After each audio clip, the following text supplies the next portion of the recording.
আসসালামু আলাইকুম। আশা করি সবাই ভালো আছেন।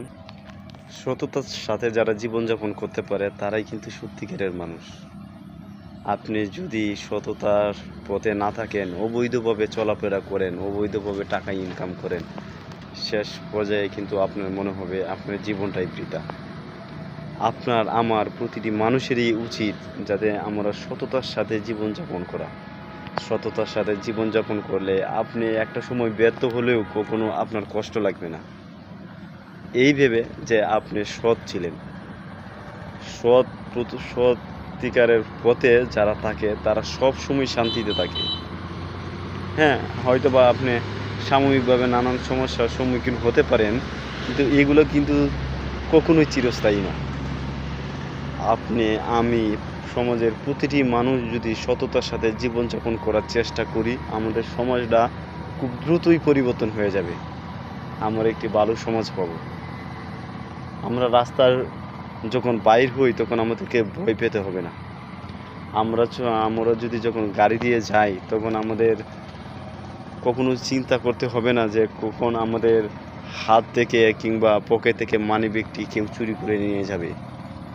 এরকম চিন্তা আমাদের মাথার মধ্যে আসবে না। আমরা মানসিকভাবে শান্তিতে থাকব।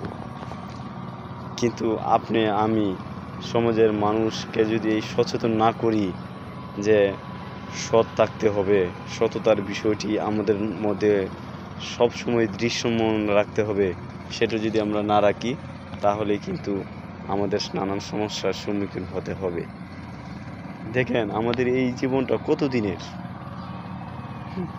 হয়তোবা ভাবছেন আপনি বিশাল বড় অট্টালিকা তৈরি করবেন অবৈধ পথে টাকা ইনকাম করে, কিন্তু ভাই ওই যে অট্টালিকাটা তৈরি করবেন ওইখানে কি আপনি সারা জীবন থাকতে পারবেন?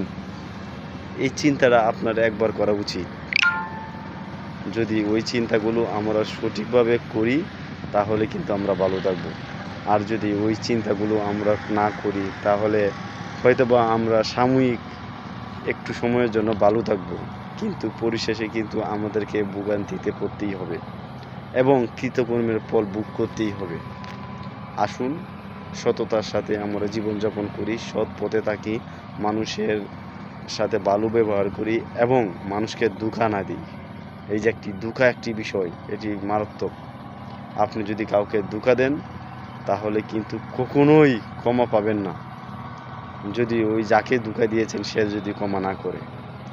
এমনও হতে পারে যাকে ধোঁকা দিয়েছেন তার সাথে আপনার কোনোদিন দেখাই হলো না।